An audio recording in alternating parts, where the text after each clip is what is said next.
नमस्कार, आप देख रहे हैं Sunday mail.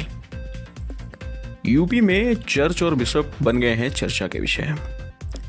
Church of north India यानी CNI के बेशकीमती जमीनों पर भूमाफिया की नजरें गड़ गई हैं।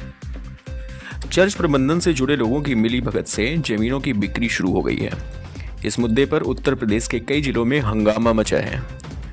ताजा मामला आया है कि काशी में सिगरा चर्च की जमीन पर कब्जा करने दर्जनों लोग पहुंच गए। दावा किया गया कि बिशप ने जमीन की बिक्री की है। वाराणसी पुलिस अब इस मामले की जांच में जुट गई है। CNI के पास यूपी के 27 जिलों में अरबों की जमीन, बंगले और चर्च हैं। 16 एजुकेशनल इंस्टीट्यूट भी हैं। जमीनों की खरीद बिक्री के सवाल पर चर्च ऑफ नॉर्थ इंडिया डायोसिस के बिशप मॉरिस एडगर दान ने कहा कि प्रदेश में कई लोग बिशप होने का दावा कर रहे हैं।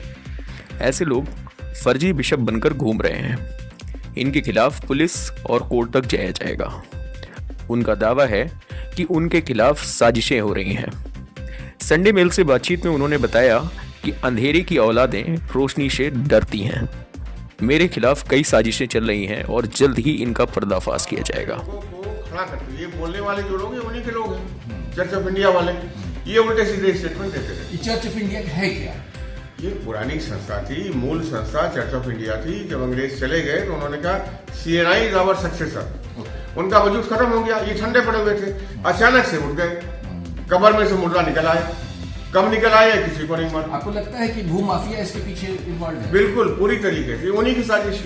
ये चेहरा इनका होता है और ये भूमाफियाओं को जमीनें दे देते हैं, कम पैसों में दे देते हैं, पैसे लेके चले जाते हैं। एक प्रोसीजर होता है किसी बिशप के ऑर्डेन होने का, बनाए जाने का। जी।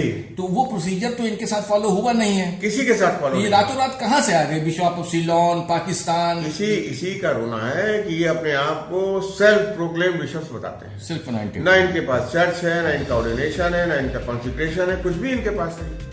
तो क्या आप सरकार से अपील करते हैं कि ऐसे फर्जी बिशप के खिलाफ एक जांच होनी चाहिए? हम सरकार से भी अपील करेंगे, हम कोर्ट में भी अपील करने जा रहे हैं जी। कि ऐसे लोगों को बैन करना चाहिए।